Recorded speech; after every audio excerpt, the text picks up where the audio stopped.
காலையிலே 2 பேரும் நாங்க குளிச்சுக்கிறோம். எங்களுக்கு வந்து பூ வச்சு விடுன்னு சொல்லிட்டு தொல்ல பண்ணிக்கிட்டே இருந்தாங்க. சரின்னு சொல்லிட்டு குளிக்க வச்சு ட்ரெஸ் எல்லாம் மாத்தி விட்டு, மேல செடியில பூ பறிக்கலான்னு தான் வந்திருந்தேன். நான் காலைல பூ பறிக்க வரும்போது கரெக்ட்டா அவங்க அப்பா கால் பண்ணியிருந்தாரு.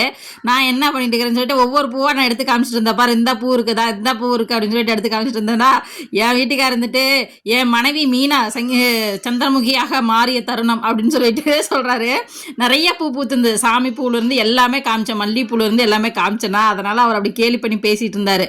அப்புறம் வந்து சின்னவளுக்கும் பூ வச்சு விட்டு, இன்னைக்கு பிரக்யாக்கு தலையில ரெட் கலர் எனக்கு வேணும் வேணும்னு சொல்லிட்டு இருந்தா. நீ விரிய கூட இல்ல.